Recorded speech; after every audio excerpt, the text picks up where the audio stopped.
But yeah, there were definitely times that I like called my mom and I was like, please pick me up. Like this, this sucks. But I think, that's the beauty of knowing that you're doing something that like you're passionate about, and B, that you're stepping outside of like a normal box is, despite what people say, especially your classmates, and especially being at such like a young age, kind of like that perseverance really makes an impact on your story and like your values and all of that. Welcome to Unshut, where nothing is off the table. Keeping quiet and holding back is no longer an option. I am your host, Mo. Thank you so much for tuning in.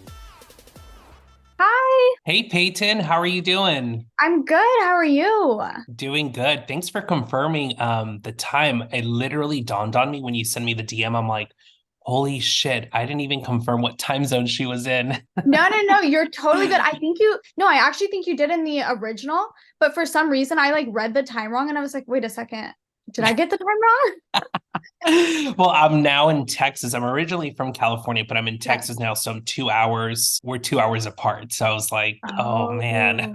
Got it. I love Texas, by the Awesome. way.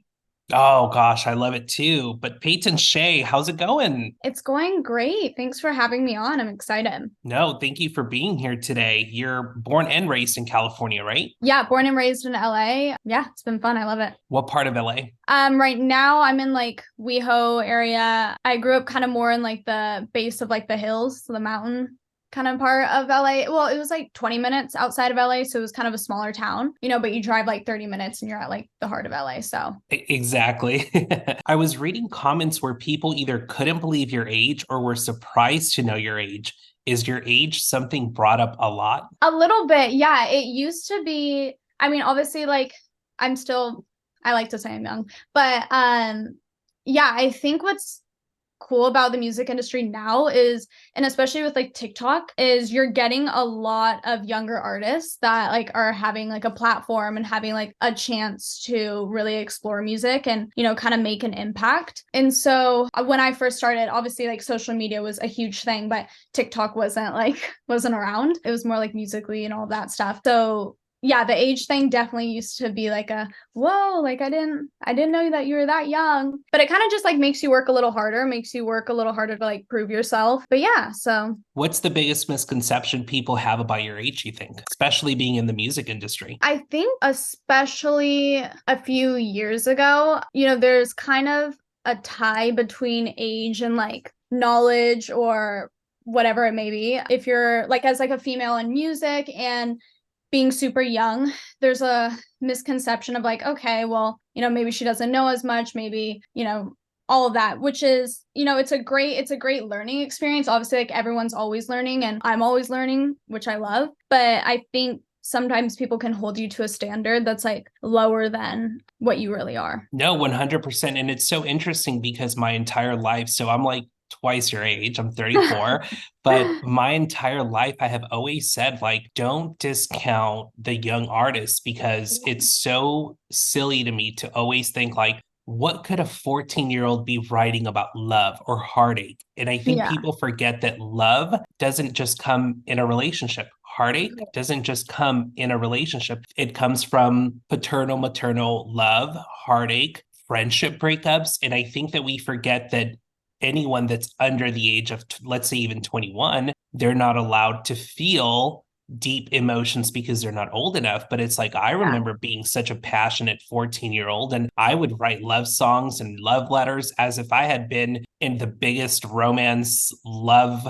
era of my life. And to tell totally. someone that their feelings aren't valid enough because they're not experienced enough because of their age has always been so silly to me, you know? Totally.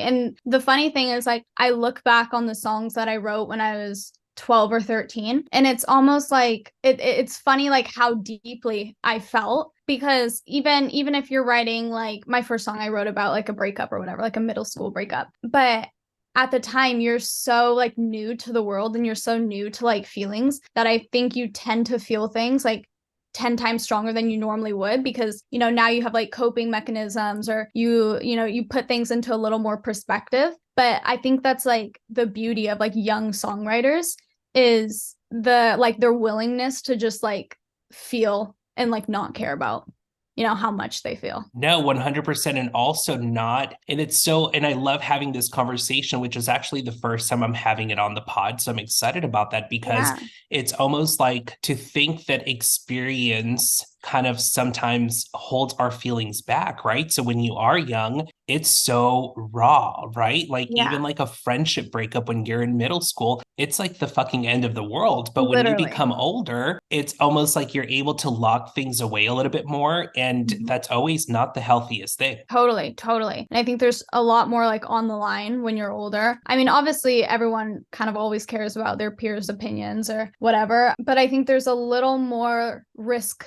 Like you're willing to take more risks when you're younger. So yeah. Absolutely. I think what you've accomplished so far is impressive. You're a you. Billboard charting artist. What was this moment like for you? It was crazy. Like looking back on it, I think sometimes you're so wrapped up in what you're doing and that you kind of forget to take a step back and be like, oh, like that was a moment, like that did happen. But yeah, that was like a really grateful and like empowering moment. Yeah, I'm super excited that happened. So yeah, definitely a weird feeling because I think it took a little bit to like grasp what it actually was, because when you're a youngish teenager, you're kind of just like, all right, on to the next, which I think we all are. Like even outside of music, everyone kind of, you accomplish something and then we're such in like a fast-paced world that we just like want to skip to the next thing. Yeah. How did you even find the news? Like who broke the news to you? How does an artist come to that realization of, oh shit, like I just did that? It was actually, I think it was like through an email, through like a manager emailed, and it starts out with like, oh hey, you're on this number on the Billboard charts for whether it's like commercial pop or pop, and then you can kind of like check it because sometimes there's like an arrow that shows like up or down if you're moving up or down. So yeah, it was just kind of like through email. Do you remember finding out and also looking in that year who all you were surpassing? It was funny because I was near Pink, and Pink is like one of my favorite artists. She was the first. So What by Pink was like the first CD that I burned, and yeah, so that was like so cool. I was thrilled to like see her because I was like, wait, like I have like a personal tie. Like you were the first like CD that I burned. Like I love you. So yeah, there's so many amazing artists that have done light years more than I have. So that was super cool to see. Yeah, I looked it up too myself just to see like that year and what was happening on the charts that year. And I'm like, holy crap, like that, like I don't even know what that would even feel like. And obviously, like I'm not a singer. I don't sing. No one ever wants to hear me sing. I don't want to hear myself sing, but I'm like, So that good. feeling must be like incredible. I know you launched a 3-week international tour, over 30 shows in 15 cities. How did this come about? So yeah, I spent about a month in the UK. Yeah, I did like numerous shows. I also tied in a program to it. So I visited either like underfunded areas. I visited a lot of students. It was funny because I was a teenager coming from California and I wanted to make like a further impact because obviously like music tells a story, it makes an impact, but I wanted to like do something a little like past that. So part of what I was doing over there was visiting schools, just kind of having conversations, and then any like proceeds that were made for merch or whatever was donated to each specific school. Wow, I did not know that detail about that. That's incredible. It's interesting how, going back to what we were talking about, discrediting younger artists because of their age, it's like being able to take your artistry and do something so impactful like that at such an early stage. It always comes back and the universe multiplies that for us, so I believe in that. Definitely, for sure. What city was your favorite? I liked all of them. I visited it was like Manchester, Liverpool, Bristol. There was like absolutely so many. Yeah, I can't pick a favorite because I feel like each area had something like unique to give, but I just like the UK in general is just so cool because that was the first time that I had ever been there. London was beautiful, so I'm like so anxious to get back over there just because it's like one of my favorite places now. That's amazing. If you could add a place or city under your belt, which one would it be? Outside of the UK, I know this is very vague, very general, but I would love to visit Japan. I think like the culture over there and just everything, like the music scene is so cool. And it's always been like a bucket list moment. Manifesto. Let's put it out into the universe now. Exactly. Take me back to the first time you stepped into the studio to record a song. How old were you and what was it like? I got into music through acting, which before that was through musical theater. So I did a couple runs of like Les Mis, and the vocal coach that I was working with at the time for my musical theater like performances, we had gotten a keyboard for scales for warm-ups, but I didn't know how to play a keyboard because I was like 11, so I didn't know piano, I didn't know any of that. And it was actually when I had my middle school breakup that I went into, we had this little guest house and my parents shoved my keyboard in there because they were like, you don't know how to play, you're learning, so we don't want the noise in the main house. But it was so great because it was like a little space for me to just like, go do whatever I wanted. And yeah, I ended up writing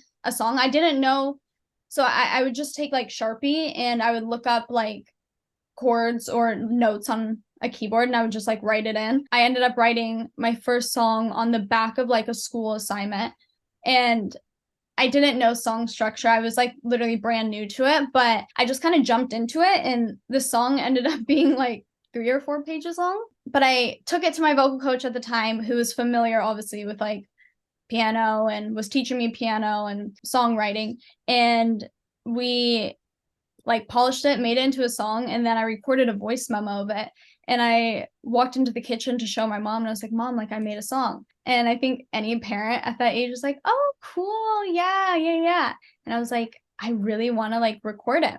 And she was like, okay, yeah, I'll listen to it later. Like, it's all good. And I sent it to her and she was like, oh, whoa. So I ended up going into the studio, and I used to be super shy. Like, it took a lot for me to like build up my confidence. So I was 12, and I remember they would put me in this booth. So there was one main room, and there was like a window where everyone like could see into the booth. And then there was this small little booth behind it with this curtain that would shut. And I would always have to record in that room because I was so shy to like sing around people. But obviously, like as you grow up, you tap more into like your abilities. But yeah, it was such like a bittersweet moment. It's a great memory to look back on. That is so awesome. Was that pretty normal, like with other classmates, for a 12-year-old to go into a recording studio? The reason I asked is because I grew up in LA, and I went to school with a lot of actors, a lot of singers. And when we were younger, I wasn't in that industry at all. I didn't get into, my background is choreography, but I didn't get into that until after high school. Wow. And I remember with the kids I would go to school with, they would come back from sets and stuff like that. And we would always be like, oh my gosh, that was so cool. But there were always those classmates that were like, yeah, sure, you went to a recording studio. Oh yeah, okay, you were on the set of that film. Okay, very cool. So I've always wondered too, like, is that like for you as a 12-year-old? Did people believe it, or was just that normal? No, it wasn't normal like in my school, because there was only one public school in my town, because even like I was just outside of LA, and it was very, academic focused, which is absolutely like amazing. But no, it definitely wasn't normal. So yeah, it was rough for a little bit, because in school, especially in middle school and high school, and from 7th grade all the way through 12th was one public school. And I think when anyone kind of steps out of like a normal bubble, of course there's going to be like, classmates' eyes on it or whatever.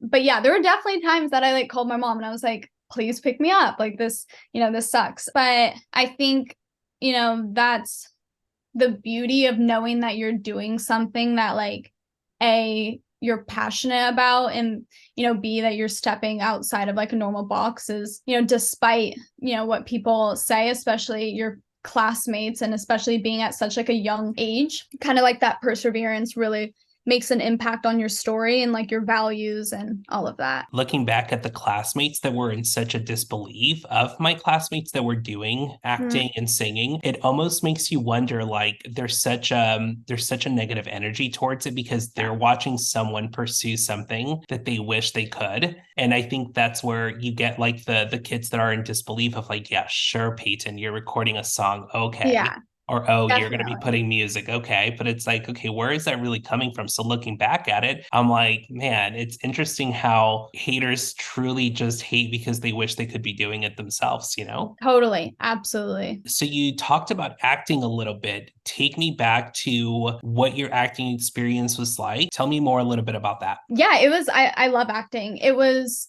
kind of like the start of how I got into all this. And it was around, the same time that I wrote that first song. So I was started around like 12 years old. And yeah, funny enough, like I was just constantly getting casted in like horror shows or just like dark stuff, which was so funny because, I was a little kid or whatever. And yeah, I was constantly the one who was like, yeah, getting like murdered or like whatever it was. Like I played Ted Bundy's first victim. Yeah, so that was really interesting at 12, 13, 14, 15 years old. But I absolutely love acting. And I think it's really helped me with songwriting and just kind of that realm. It was a different experience when I switched into singing as well, just like figuring out emotions and all of that.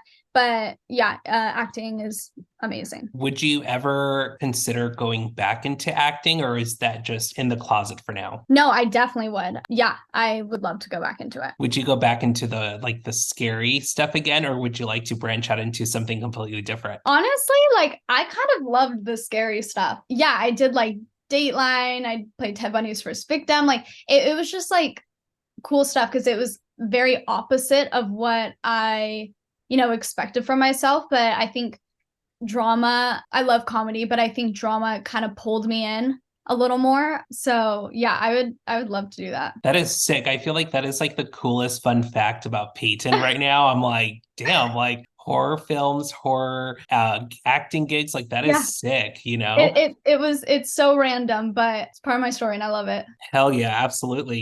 I'd say you're more than a triple threat considering you do more than play an instrument, sing and act. You're also a writer and more. Do you consider yourself a triple threat? Um Don't be Definitely humble about it, Peyton. no, Don't be humble about it.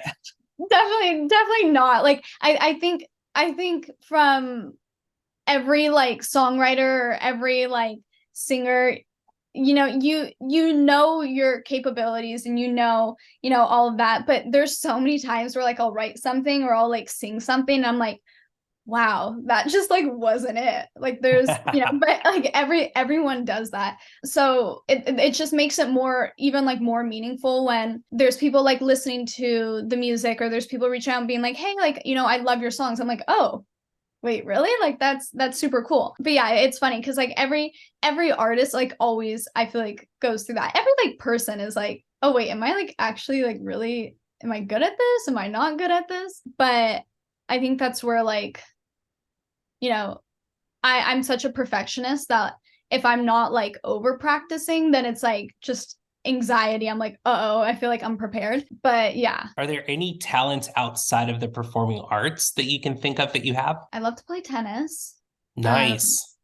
Recently I tried to play pickleball. I came into it so confident too because I was like, okay, like I played tennis for years and years. I did like a little travel team. I was not good at pickleball, so that was like humbling. That's hilarious. That reminds me of like I wanted to do diving so bad because I could tumble, and I'm like, well, tumbling, you're flipping. I can just flip off a diving board. No, it's like it's not the same type of flipping. It was definitely humbling. I'm like, yeah, okay. I tried it for like less than 30 minutes. This shit's not for me. Bye. Gotta literally, go. literally. That reminds me because when I was younger, my mom put me into diving as well, and so I went to one of my diving classes, and we had to do like a backflip. I don't know. We had to do something that I was just not doing, and I landed on my back, and I got out of the pool, and I was like, I'm done with this. I'm not doing it.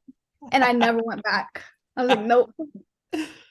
Is there anyone else in your family that's musically inclined? You know what? My dad tries to, come into my room, be like sing some songs. It's obviously he's not serious, but those are the moments where I'm like, no. um, but down in the down the line, I had maybe like a great grandmother that was at like Juilliard for like piano and stuff like that. But there was no like immediate family member who was like in music or who had musical like background. So that's where my family and I always joke, like it really just did come out of the blue because there was no previous tie to it. That's amazing. Is there any other creative talents at all in your family? Like, what do your parents do? They're in like the financial business. My dad started, he has a few stores, but yeah, it's kind of opposite of like what I do. Cause yeah, what they do is like never, it's more like very much using like your business mind. Yeah. Which is, it's great though. Cause like you look at your parents as, kind of like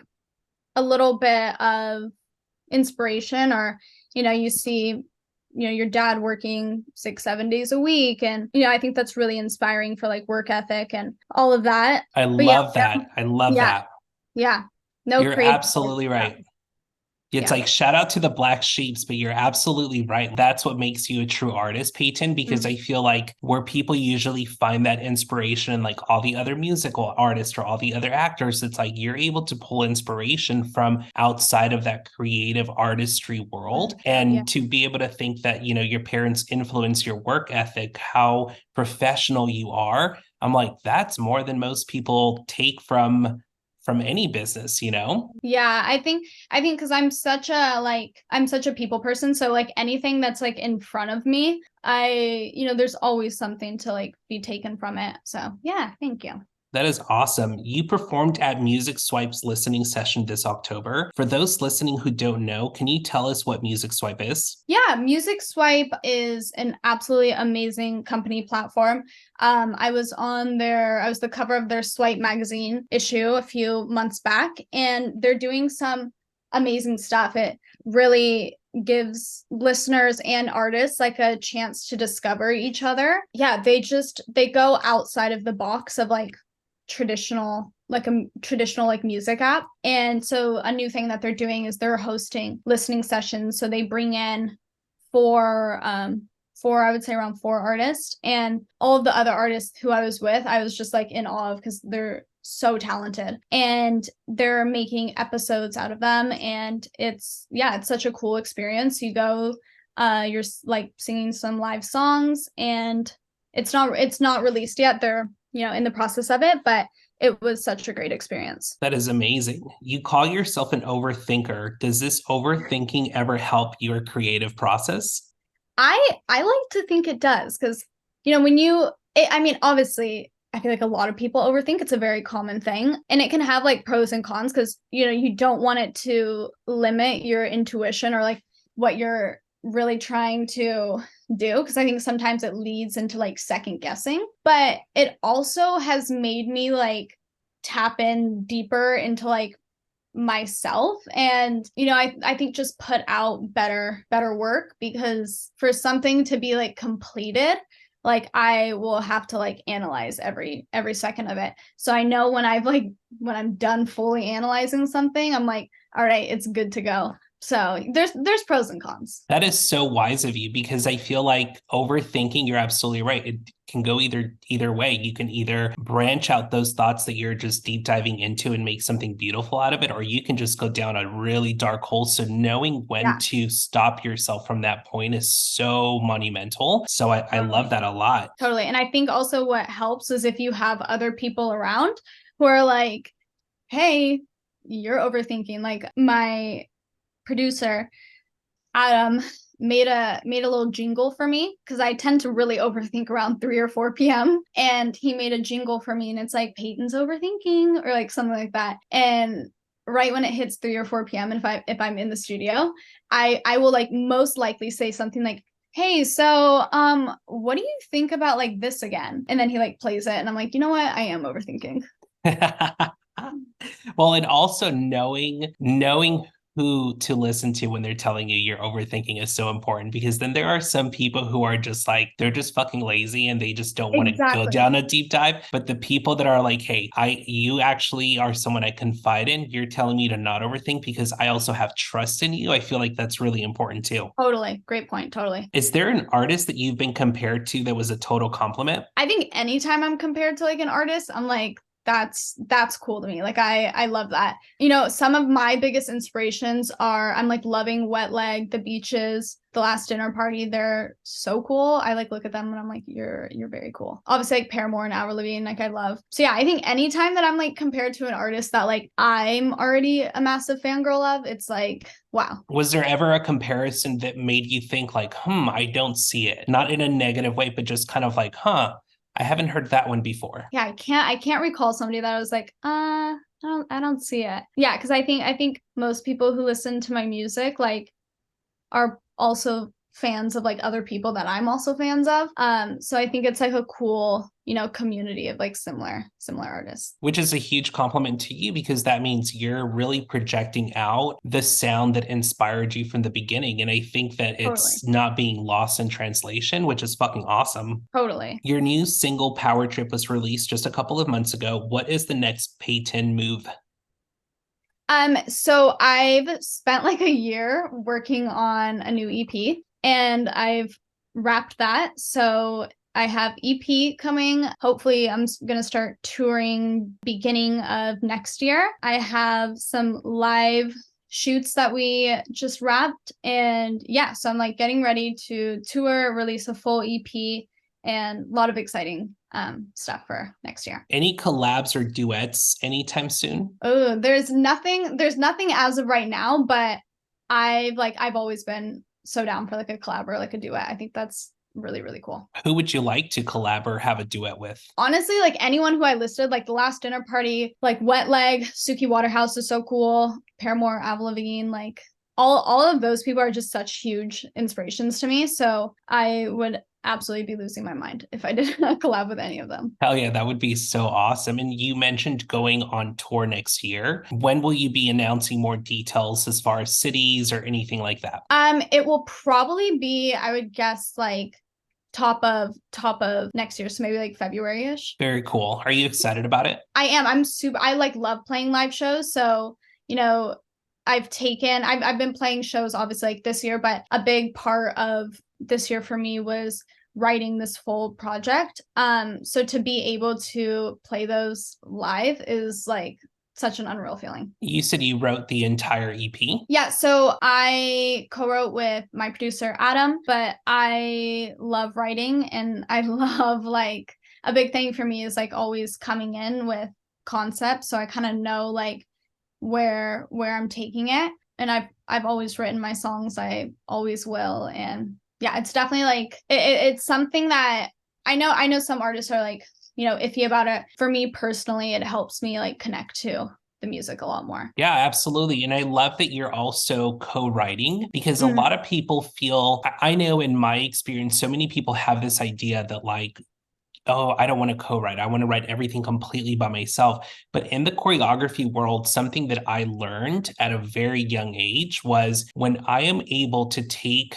a piece from someone that I come in and clean up, or I'm going to make upgrades to or change, or vice versa, it's actually a bigger compliment. And I think mentality has everything to do with it, because if I were to come in and watch someone else's work and co-choreograph with them, but I am blank, that means I'm not drawing inspiration. But when I'm able to take what they're doing and create something even better, or when someone does it to my work, I'm like, that's a huge compliment, because that means what I started was actually good. So true. I think like collaboration is such a fundamental like moment of creativity, because, you know, you could be the top of the top in, you know, your profession, but I think a lot of growth and outside ideas come in from, you know, working on something in a collaborative manner. And it's also like, at least for me, that's also been such a pivotal moment for like developing like my songwriting skills, or just like music in general, is like being surrounded by people who are, you know, 10 times better than I am, or have 10 times more experience than I do. Because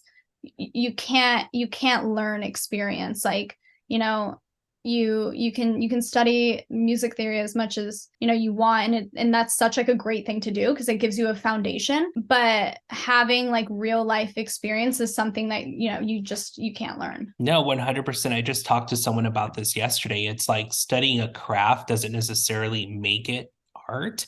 And I think sometimes drawing from those actual hands-on experience is so much more beneficial than actually studying it. So Yeah. are you the only child in your family, or do you have siblings? I'm not. I have an older sister who I absolutely love, so close with her, and I have an older brother as well, so I'm the youngest. So you're the baby. Oh yeah, yeah. I love being the baby too. Are they both still in California as well with you? No, my sister recently had to move to Florida for her job, and my brother is in Hawaii. In Hawaii. Yeah. Do you visit them often? I try to. Yeah, I love both of them, and it's so fun to like see what they're doing and what they're up to. So yeah. Well, listen, at least they moved to a place like Florida and Hawaii, not like, I don't know, Oklahoma or I don't know. It's definitely like fun places to visit because previously to my sister moving, I'd never really like explored Florida. So yeah, that's been really fun. That's amazing. Shout out to having cool siblings, you know? Exactly, right? Just for shits and giggles, just to poke fun at the fact that people have talked about your age, who's the oldest artist on your playlist? Oh, that I love like a bunch of older.